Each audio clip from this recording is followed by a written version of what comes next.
12장 17절. 이는 내가 이르기를 나는 부자며 제사를 빌렸으므로 아무것도 부족한 것이 없다 하면서 이 비참한 것과 가난한 것과 가난한 것과 눕는 것과 벌거벗은 것을 알지 못하기 때문이라. 여러분, 주는 나의 목자신 내가 부족함이 없으리로다 해야 할 것입니다. 내가 재산을 빌렸으므로 부족한 것이 없는 것이 아니라 주님께서 나의 목자이시기 때문에 부족한 것이 없다라고 고백을 해야 할 것입니다. 시편 기자는 시편 34편 9절 10절에 그렇게 했습니다. 오 주의 성도들아 너희는 그분을 두려워하라. 그분을 두려워하는 자들에게는 부족함이 없도다. 젊은 사자들은 부족하여 굶주릴지라도 주를 찾는 자들은 모든 좋은 것이 부족하지 아니하리로다 말씀하고 있습니다. 우리가 부족함이 없는 이유는 주를 두려워하고 주를 찾기 때문입니다. 여러분들에게 공핍이 임할 때 이 말씀을 꼭 기억하시기 바랍니다. 재산을 불려도 명철이 부족한 자들이 있습니다. 재산을 불려도 믿음이 부족하고 지혜가 부족하고 지식이 부족해서 망하기도 합니다. 그러나 주를 두려워하고 그분을 찾는 자들에게는 좋은 것이 부족하지 않습니다. 빌립보서 4장 19절을 보십시오. 오직 내 하나님께서 그리스도 예수님을 통해 영광 가운데서 자신의 부유하심에 따라 너희의 모든 필요를 공급하시리라 했습니다. 여러분들이 필요한 것 다 주는 것이 아니라 필요를 채워주시는 것을 잊어서는 안 될 것입니다. 하나님은 우리의 모든 필요를 공급하시는 분이기 때문입니다. 워낙 욕심을 채우는 것이 아니라 필요를 채워주신다는 말씀을 기억하십시오. 여러분에게 지금 있는 것들은 모두 여러분에게 필요한 것들입니다. 고난은 인내와 체험을 위해 필요한 것입니다. 징계는 바로잡음과 회개를 위해 반드시 필요한 것입니다. 다양한 시험은 믿음을 단련하기 위해 필요합니다. 라오디게아 사람들의 교회는 나는 부자며 재산을 빌렸으므로 아무것도 부족한 것이 없다라고 말들 하고 있습니다. 오늘날 대형 교회에 이제 목회자들이 그들이 교회를 대책할 때는 인물과 무릎으로 참으로 교회를 대책했습니다. 그러나 성도들이 숫자가 많아지고 몇천 명, 몇천 명, 몇십만 명이 되다 보니까 이것을 다 내가 이루었구나 한때 다윗이 백성들의 수를 치러야 되자. 내가 얼마나 큰 나라를 이루었는가. 그와 같은 교만한 상태에 이르렀음을 오늘 성경을 통해서 우리가 볼 수가 있는 것입니다. 이 말씀의 배경은 호세아에서 있는 말씀인데 호세아서 12장 8절을 보십시오. 거기 보니까 에브라임이 말하기를 그럼에도 나는 부자가 되었도다. 내가 나를 위해 재물을 얻었으나 내 모든 수고의 힘물 가운데서 죄가 된 불법 곧 내 안에 있는 불법을 그들이 결코 찾지 못하리라 하였도다. 이 말씀을 인용하고 있음을 보게 됩니다. 에브라임은 북이스라엘을 나타내고 있는데 나는 부자가 되었다라고 말하고 있습니다. 이들은 자신들이 얻은 재물에 아무런 불법이나 죄가 없다고 주장합니다. 그들은 상업과 무역, 농업을 통해 재물을 빌렸습니다. 그러나 우리는 성경을 통해 이스라엘의 불법을 잘 알고 있습니다. 주변 이교도들과 경제적 교육만 한 것이 아니라 종교적 교류도 했고 우상 숭배를 도입을 했습니다. 종교의 자유와 관용을 바탕으로 이방 신들을 자유롭게 섬기며 살아겠습니다. 그들은 불법이 충만하고 죄가 부족하지 않았을 뿐입니다. 우리나라가 경제가 성장하니까 이제 서아시아 쪽에 많은 국가들과 교류를 하고 어떤 건설 등이 이루기도 했습니다. 그들과 교류를 유지하기 위해서는 그들의 입맛에 맞춰줘야 되고 어떤 그들이 좋아할 만한 것이 무엇인가를 찾아서 제공을 해야 합니다. 이란에 가서 부자가 돈을 많이 벌어온 다음에 우리나라 강남에는 테헤란로라는 도로를 만들어 놓고 이름을 짓고 있습니다. 근데 그것뿐이면 괜찮은데 그들의 종교도 들어온다는 사실. 우리는 물론 이제 기독교 국가는 아닙니다. 국가적인 종교는 아닙니다. 그러나 우리가 믿음 차원에서 볼 때 참으로 그들과 교육을 하다 보니까 일질 문명만 들어온 것이 아니라 종교도 들어온다는 사실. 이것이 바로 에브라임의, 즉 북이스라엘의 역사성을 알게 되는 것입니다. 자, 그럼 유다는 또한 어떻게 했을까? 스가랴서 11장 5절을 보시면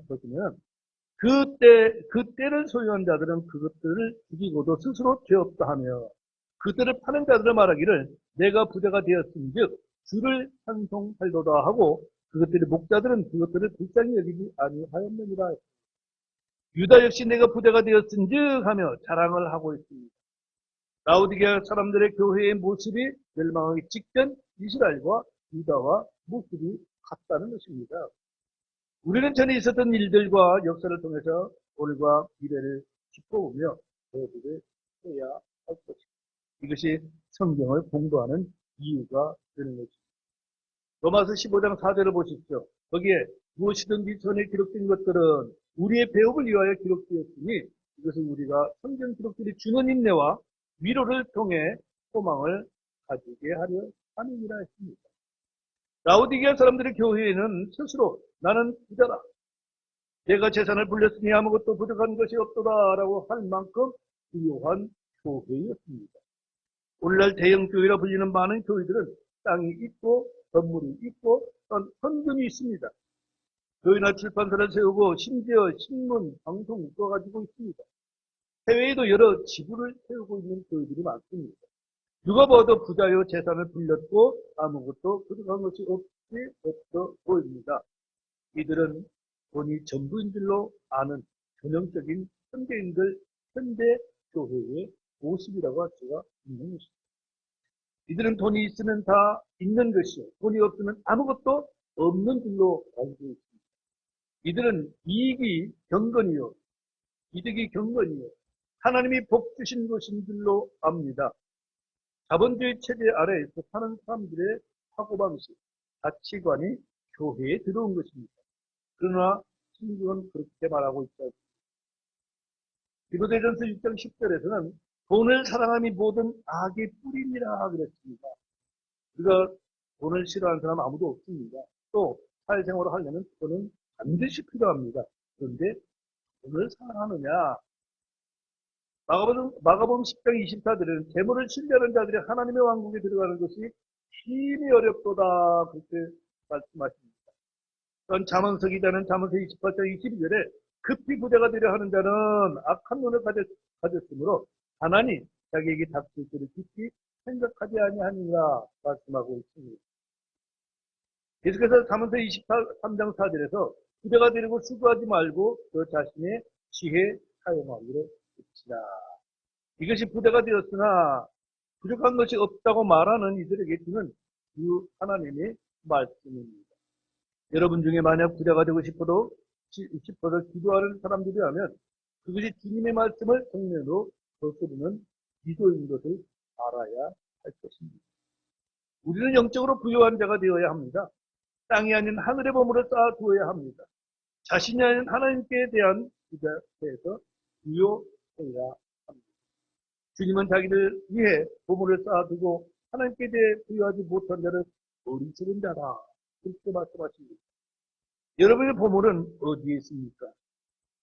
주님은 누가복음 12장 34절에 너희 보물이 있는 곳 거기에 너희 마음도 있으리라 그렇게 말씀하십니다. 우리의 보물은 저 하늘에서 그리스도의 심판석에서 다 드러나게 될 것입니다. 그래서 우리가 행한 일을 불로 시험하실 때 금이나 보석이나 보석으로 드러나면 그것들이 우리의 보상이 될 것입니다. 주님은 우리 각 사람이 행한 대로 보상해 주실 것입니다. 골로새서 3장 2절에 위에 있는 것들에 너의 애착을 두고 땅에 있는 것들에 두지 말라 말씀하고 있습니다. 이 땅에서 은이나 금이 없었던 사도 베드로는 자기들에게 구걸하는 사람에게 뭐라고 말했는가? 사도행전 3장 6절에 보면 그때 베드로가 이르되 은과 금은 내게 없으나 내게 있는 것을 내게 주노니 나사렛 예수 그리스도 이름으로 일어나 걸어라. 여러분들의 이웃에게 줄 것이 무엇입니까? 내게 있는 나사렛 예수 그리스도. 우리가 가진 것이 무엇입니까? 우리 안에는 성령님이 계십니다. 우리 안에는 예수 그리스도가 있습니다. 주의 말씀인 성령이 있습니다. 믿음의 형제, 자매들이 있습니다. 우리에게는 주께서 맡겨주신 사역이 있습니다. 주님께서 우리에게 주신 영적 선물들이 있습니다. 하나님이 각 사람에게 선물을 주셨다고 말씀하고 있습니다. 여러분은 자신이 가진 것, 받은 것을 살펴보십시오. 거저 받았으니 거저 주라는 말씀대로 그런 것들을 가지고 형제들을 돕고 섬기고 세우시기를 바랍니다.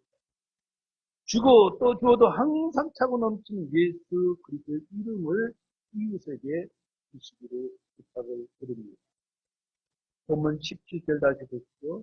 하반절에 보니까 내 비참한 것과 가련한 것과 가난한 것과 눈먼 것과 벌거벗은 것을 알지 못하기 때문이라.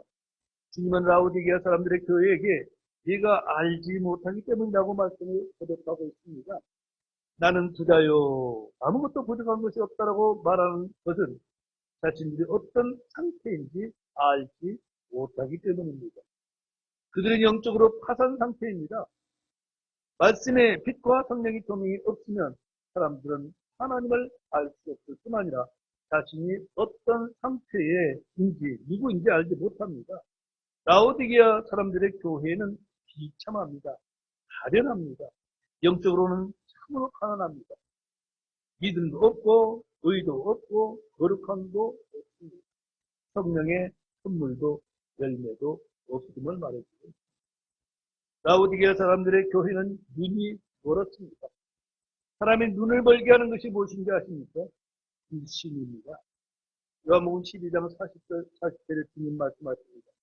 그분께서 그들의 눈을 멀게 하시고 그들의 마음을 강팍하게 하셨으니 이것은 그들이 자기 눈으로 보고 마음으로 깨달아 회심하여 내게 고침을 받지 못하게 하려 함이라 하였더라 그랬습니다. 불신은 영적인 눈을 멀게 합니다. 주님은 믿지 않는 자들의 눈을 멀게 하십니다. 사람들은 이는 사람들이 아는 만큼 보인다고 말합니다. 성경은 믿는 만큼 보입니다. 믿음의 눈이 없으면 주를 보아도 그분이 주이신 줄 알지 못합니다. 엠마오로 가는 제자들은 주님과 동행하며 대화를 나누었지만 그분이 누구이신 줄 알지 못했습니다. 그러나 그들이 주님을 알아봤을 때가 언제입니까? 성경을 풀어 열어 주실 때였습니다. 마귀는 불신자들의 마음에 영광의 줄을 아는 빛을 가려버립니다. 요한일서 2장 11절에서 그렇게 말씀하십니다. 자기의 형제를 미워하는 자는 어둠 속에 있고 어둠 속에서 걸으며 자기가 어디로 가는지 알지 못하나니 이는 그 어둠이 그의 눈을 멀게 하였기 때문이라. 바로 미움입니다. 형제를 미워할 때 눈이 멀게 됩니다. 라오디게아 사람들의 교회는 불신과 미움의 두 가지 문제로 인해 눈이 멀었던 것입니다. 오늘날 성도들이 누군가를 미워하는 마음을 해결하지 않고 아무리 설교를 듣고 성경 공부를 많이 해보아도 소용없습니다. 10절에서 벌거벗은 것들인데 라오디게아 사람들의 교회는 주님이 주신 옷을 입고 있지 않은 상태를 말하고 있습니다. 성도들은 그리스도로 옷 입어야 합니다. 새 사람으로 옷 입어야 합니다. 주님께서 갈라디아서 3장 27절에 말씀하시기를 너희 중에서 그리스도 안으로 침례를 받은 자는 다 그리스도로 옷 입었느니라 그랬습니다. 이 말씀에 따르면 라오디게아 교회의 사람들은 그리스도 안으로 침례를 받지 않았습니다. 이들은 교회를 다니는 교인이요 종교인일 뿐인 것입니다. 오늘날 신학교를 나오고 집사나 장로나 권사 등의 직분을 맡고 목사라고 설교를 할지 몰라도 그들은 그리스도로 옷 입지 않은 벌거벗은 자들이 많습니다. 로마서 13장 12절에서 밤이 거의 다 지나고 낮이 가까이 왔습니다. 그러므로 우리가 어둠의 행위를 벗어버리고 빛의 갑옷을 입자. 14절에는 오히려 너희는 주 예수 그리스도로 옷 입고 육신의 정욕을 채우기 위해 육신에게 기회를 주지 말라 경고하고 있습니다. 주 예수 그리스도가 성도들의 옷입니다. 예수 그리스도는 우리의 빵이라 말씀하셨죠. 우리의 빵은 생명의 빵, 하늘에서 내려온 빵이지요. 또한 우리의 음료, 즉 마시는 물이라고 말씀하셨죠. 또한 우리가 거쳐 있으며 우리의 옷이라고 고린도후서 5장 2절, 3절에 말씀하고 있습니다. 이로써 의식주 문제는 다 해결되었습니다. 라오디게아 사람들의 교회는 부자였고 재물을 불렸음에도 불구하고 기본적인 의식 문제가 해결되지 않은 상태입니다. 문제는 이 사실을 그들이 전혀 모르고 있다는 것입니다. 18절로 갑니다. 요시록 3장 18절입니다. 내가 네게 권고하노니 너는 내게서 불로 정지한 금을 사서 부여한 자가 되고 흰 옷을 사서 입어 내 벌거벗은 수치를 드러내지 말며 내 눈에 안약을 발라서 볼지니라. 주님의 권고입니다. 주님은 세 가지를 말씀하고 있습니다. 너는 내게서 불로 정지한 금을 사서 부여한 자가 되고 너는 흰 옷을 사서 입어 내 벌거벗은 수치를 드러내지 말며 내 눈에 안약을 발라서 볼지니라 말씀하시는데 그렇게 너는 내게서 살아 이렇게 말씀하십니다. 불로 정비한 금, 흰옷, 안약은 모두 주님에게서만 살 수 있는 것들입니다. 가격이 얼마입니까? 돈이 얼마나 필요합니까? 돈은 전혀 필요하지 않습니다. 공짜입니다. 이사야서 55장 1절에서 오호 목마른 모든 자야 너희는 눈들로 오라 돈 없는 자도 오라 너희는 와서 사 먹되 참으로 와서 돈도 내지 말고 값도 치르지 말며 포도주과 젖을 사라 말씀하십니다. 살 때 돈을 내거나 값을 치르지 않아도 됩니다. 우리는 구원을 받기 위해 어떤 대가를 치르지 않아도 됩니다. 그러나 제자가 되기 위해서는 값을 치러야 합니다. 자기 부인, 자기 십자가를 지고 주님을 따라야 합니다. 치러야 할 비용을 미리 계산해 봐야 합니다. 자, 그럼 라오디게아 사람들의 교회가 불로 정지한 금을 찾기 위해서는 무엇이 필요할 것인가? 값없이 받은 믿음을 지키기 위해 필요한 단련, 시련, 환란 등이 이제 불로 정지한 금이 필요합니다. 베드로전서 1장 7절은 그렇게 말씀하십니다. 이것은 너희 믿음의 단련이 불로 단련해도 없어지는 금을 단련하는 것보다 훨씬 더 귀하여 예수 그리스도께서 나타나실 때 칭찬과 존귀와 영광으로 드러나게 하려 함이라 했습니다. 불을 통과한 믿음이야말로 측량할 수 없는 위험을 가져다 줍니다. 베드로전서 4장 12절에 계속 말씀하시기를 사랑하는 자들아 너희를 단련하려고 오는 불같은 시련의 하나에는 마치 이상한 어떤 일이 너희에게 일어난 것 같이 이상히 여기지 말고 그랬습니다. 주님으로부터 오는 시험, 환란, 시련은 믿음을 단련하고 우리 자신을 단련하는 것입니다. 그러나 오늘날 많은 사람들이 어떤 시련이 올 때마다 믿음이 없다고 그 사람을 비웃는 경우가 대단히 많습니다. 이것은 바로 육신적인 것은 아는데 영적인 것은 모르는 상태를 말해주고 있는 것입니다.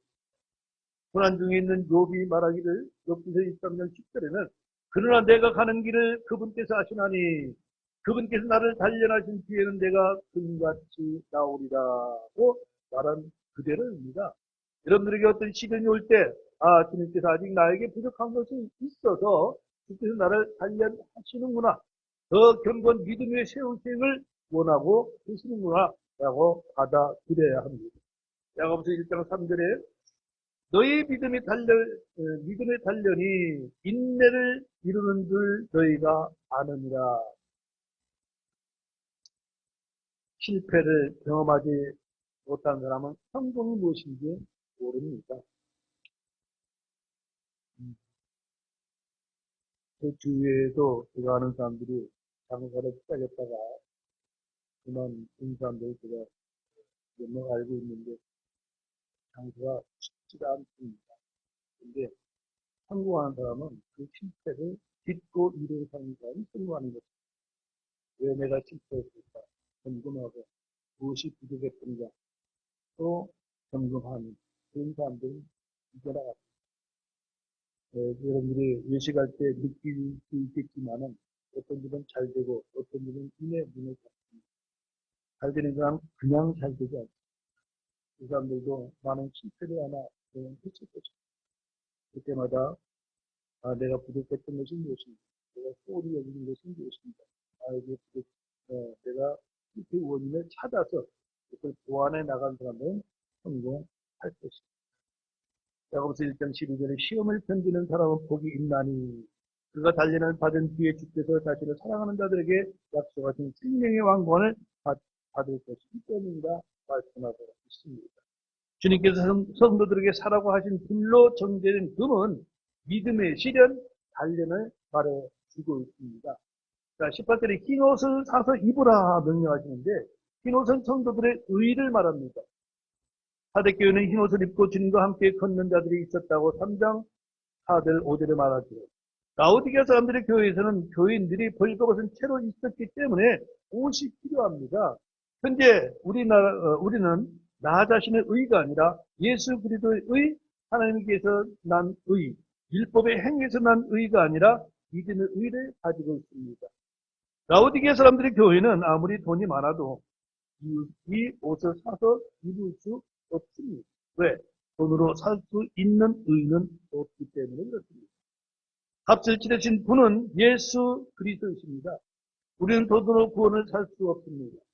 성경이 말하기를 베드로전서 1장 18절 19절을 보면은 너희가 아는 바와 같이 너희 조상들로부터 전통으로 물려받은 너희의 헛된 행실에서 너희가 구속받은 것은 은이나 금같이 썩을 것으로 된 것이 아니요 흠도 없고 점도 없는 어린 양의 피 같은 그리스도의 보배로운 피로 된 것입니다.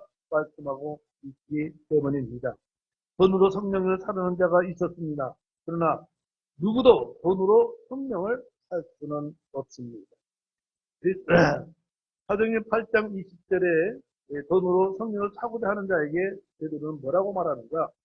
베드로가 그에게 이르되 네가 하나님의 선물을 돈으로 살 줄을 생각하였으므로 네 돈이 너와 함께 썩어 없어질 때보다 그렇게 말합니다. 얼마나 막중한 죄지를 퍼붓고 있는지 여러분들이 읽으면서 참으로 세상 돈으로 생명을 사고자 하는 자들이 얼마나 무식한가를 알아야 될 것입니다. 주님은 너는 내게서 흰옷을 사서 입으라 말씀하고 있습니다. 우리의 모든 의는 더러운 누더기 같습니다. 주 예수 그리스도를 믿을 때 하나님의 의가 우리의 의가 됩니다. 이것이 성도들의 흰 옷입니다. 내 눈에 안약을 발라서 볼지니라 그렇게 계속 말씀하고 있죠. 라오디게아는 실제로 안약 생산지로 유명했다고 제가 말씀을 드렸습니다. 주님은 그들에게 안약을 사서 발라보라고 말씀하고 있습니다. 주님은 갈증으로 죽어가던 하갈의 눈을 열어 샘을 보게 하셨던 장면이 창세기 22장에서 볼 수 있고 원수들에게 포위가 되어 두려움이 떨던 대하신 눈을 열어 불말과 불병을 보게 하시는 장면이 열왕기하 6장 7절에서 볼 수가 있었습니다. 앞을 보지 못하던 소경들의 눈을 열어주신 주님이십니다. 주님께서 우리의 눈을 열어주셔서 지각의 눈을 열어주시면 우리는 하나님의 영광의 풍성함을 볼 수가 있는 것입니다. 뇌물은 눈을 어둡게 하며 마귀의 음성에 귀 기울이는 하와는 육신의 눈만 밝아지고 주의 음성에 집중하는 삼손은 눈이 뽑혀 버렸음을 우리가 성경에서 보게 됩니다.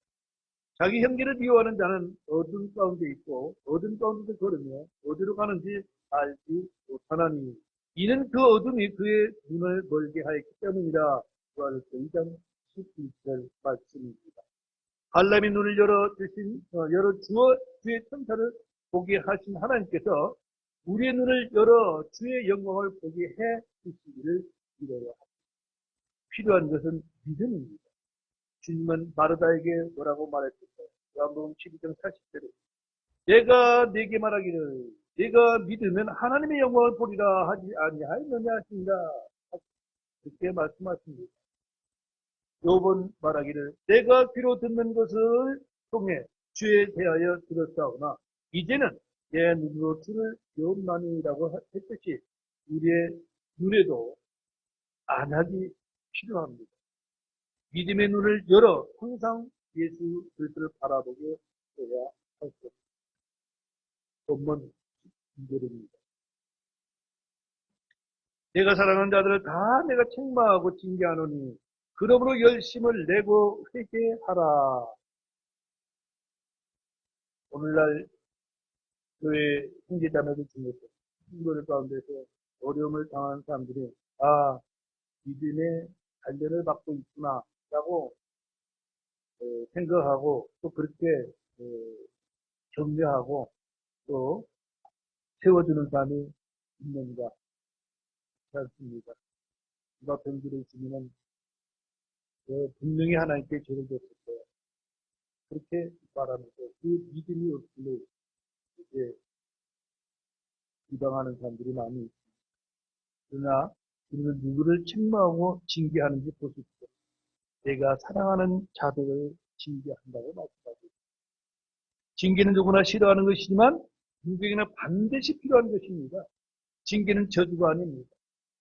우리는 주님께서 징계하시는 분이심을 깊이 생각해야 합니다. 주님은 자기의 아들들에게 징계를 약속하고 있습니다. 신명기서 8장 5절을 보니까 너는 또한 사람이 자기 아들을 징계하듯 그렇게 주 내 하나님께서 너를 징계하심을 마음속으로 깊이 생각하십니다. 했습니다. 징계는 바로잡기 위한 것입니다. 징계는 의의 화평의 열매를 맺기 위해 주시는 것입니다. 사람이 자기 아들들을 징계하듯 하나님께서 우리를 징계하십니다. 자, 좀 깨시기 바랍니다. 사무엘하 1장 14절 말씀드립니다.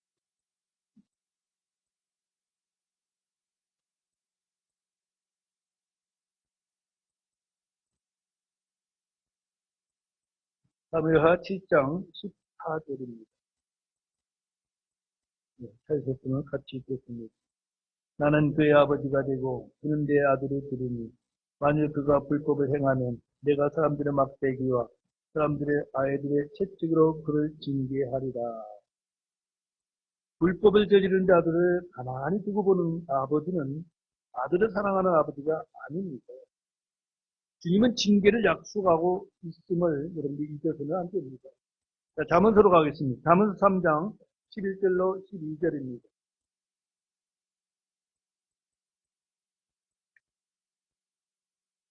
잠언서 3장 11절 12절 같이 읽겠습니다. 내 아들아 주의 징계를 멸시하지 말고 그분께서 바로잡아주는 것을 실증을 내지 말라. 주께서는 자신이 사랑하는 자를 바로잡아 주시되 마치 아버지가 자기가 기뻐하는 아들을 바로잡아 주는 것 같이 하시느니라. 그렇습니다. 주의 징계를 받는 것은 복된 일입니다.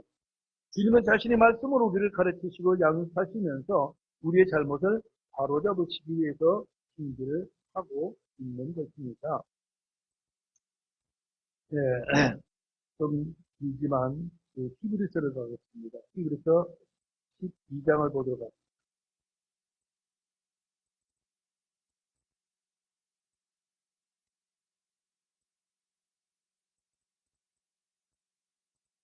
히브리서 12장 5절부터 8절까지 읽겠습니다.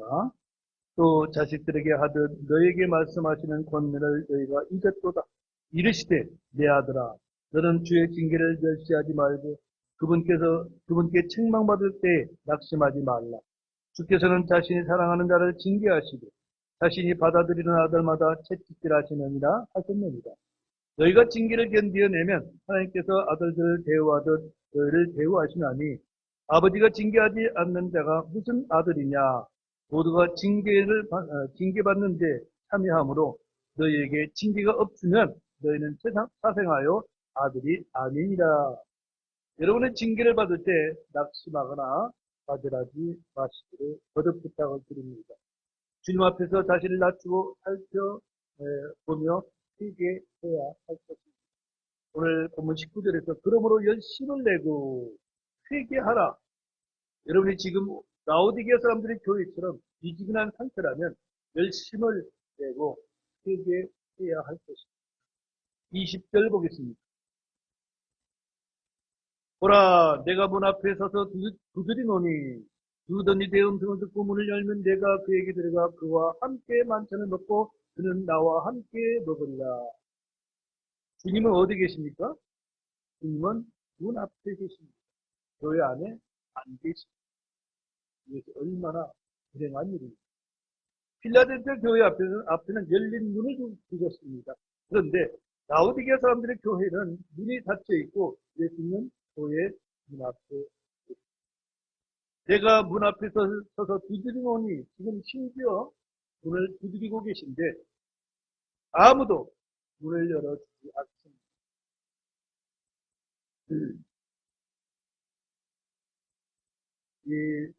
내가 문 앞에서 두드리오니 이 말씀은 주님의 손님이나 외인이 되어버린 인본주의 교회의 전형을 보여주고 있고요. 사람들은 모여서 이런저런 행사를 열고 교제를 갖느라 열심히 힘으로 주님이 필요하지 않습니다. 주님이 문 앞에 서서 두드리지만 아무도 문을 열어주지 않습니다. 이들은 자신들 안에 주님이 없는 줄도 알지 못하고 있는 상태입니다. 이들은 예수님으로 옷 입지 않았어도 벗은들도 모르고 있는 것입니다. 이는 더 이상 주님의 교회가 아닙니다. 주님은 두세 사람이 내 이름으로 함께 모이는 곳, 거기에 나도 그들의 한가운데 있느니라. 같은 18장 20절을 말씀하셨는데 라오디게아 사람들의 교회는 수백, 수천 명이 모여도 그들 가운데 주님이 없고 문 앞에 서서 주님은 문 앞에 서서 두드리고 계십니다. 그들이 이념과 사상과 공동의 목적과 이익을 위해 모였지 주 예수 그리스도의 이름으로 모인 교회가 아니기 때문인 것입니다. 누구든지 내 음성을 듣고 20절에 양들은 목자의 음성을 알아듣습니다. 교회 안에 주님의 어린 양들이 있다면 주님께서 문을 열어다오라고 하시는 음성을 들을 것입니다. 그러나 돼지들, 개들, 뱀들, 이리들이 모인 동물원이라면 주의 음성을 듣지 못할 것입니다. 주님께서 문을 열어달라고 할 때 그 음성을 듣고도 문을 열지 않으면 그가 주님을 찾을 때 그는 주님을 볼 수 없게 될 것입니다. 문을 열면 내가 그에게 들어가 그와 함께 만찬을 먹고 그는 나와 함께 먹으리라 말씀하시는데 그의 음성을 듣고 문을 열면 주님은 그에게로 들어가십니다. 주님은 우리 안에 들어오시기를 원하고 계십니다. 주님은 하나 되기를 원하고 계신 것입니다. 요한복음 10장 22절에 주님은 그렇게 기도하십니다.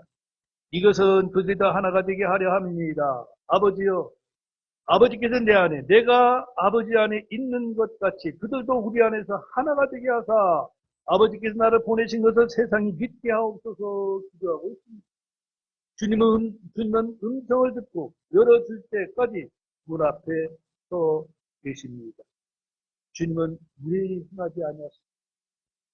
자원에서 문을 열면서 주님을 맞아들이면 그것이 바로 주님을 영접하는 것입니다. 주님을 마음속에 받아들이는 것이 믿는 것입니다. 라오디게아 사람들의 교회는 문 밖에 예수님을 세워둔 교회라고 우리가 보게 됐죠. 누구든지 문을 열면 그는 주님과 함께 만찬을 얻게 됩니다. 이것은 영적 교제를 말하고 있는 것입니다. 고린도전서 1장 9절에 너희를 부르사 자신의 아들 예수 그리스도 우리 주와 교제하게 하시는 하나님은 신실하도다 했습니다. 구원받은 성도는 주님과 교제합니다. 주님은 우리의 형제요 친구요 우리의 신랑 되십니다. 요한일서 1장 3절에서 우리가 보고 들은 그것을 너에게 밝히 드러내면 너희도 우리와 교제하게 하려 하느니 참으로 우리의 교제는 아버지와 함께하는 것이며 그분의 아들 예수 그리스도와 함께하는 것이다. 그 안에서의 교제가 얼마나 복되고 아름답고 얼마나 유익한가를 말씀해 주는 것입니다. 이것이 바로 영적인 교제입니다. 이 교제는 주님의 음성을 듣고 마음에 받아들이는 것으로 시작이 됩니다. 그리고 빛 가운데 걸음으로 지속될 것입니다. 라오디게아 사람들의 교회는 다른 교회들의 주신 말씀, 주님께서 오신다는 말씀이 없습니다. 주님은 그들 속에 계시지 않고 문 앞에 서 계시기 때문입니다. 주님은 이미 라오디게아 교회의 문 앞에 서 계시기 때문에 그들에 관한 어떤 말씀도 필요치 않습니다. 22절 보겠습니다. 이기는 자에게는 나 역시 이긴 뒤에 내 아버지와 함께 그분의 왕좌에 앉게 된 것 같이 나와 함께 내 왕좌에 앉는 것을 내가 허락한다. 라오디게아 사람들의 교회는 먼저 주 예수 그리스도를 받아들여야 합니다. 주님이 없는 교회는 생명이 없습니다. 하나님께서 주신 영원한 생명이 없는 자들은 죽은 자들입니다. 먼저 생명을 얻고 모든 것을 이겨야 합니다. 대환란 때는 이제 짐승이 벌선을 받지 않냐고 짐승이 핍박을 이제 견디내고 끝까지 견디고 이기는 자들에게 생명의 어린 양의 생명책에 이름이 기록되는 것은 여러분들 잘 아실 것입니다.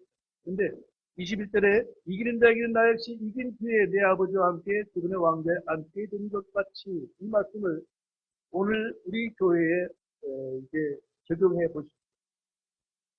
계시록 4장 1절에서 보면은 사도 요한이 한 왕자가 있고 그 위에 앉아 계신 주님을 보게 됩니다. 근데 그 주님 둘레에 24 왕자가 있고 24 자리에는 이제 금 왕관을 쓴 24 장로들이 있음을 보게 됩니다. 그렇다면은 이 말씀에서 볼 때 24 장로가 누구라 그랬어요? 온 세상에서 민족과 족속과 언어들 가운데서 구속받은 자들이라고 말씀하고 있습니다.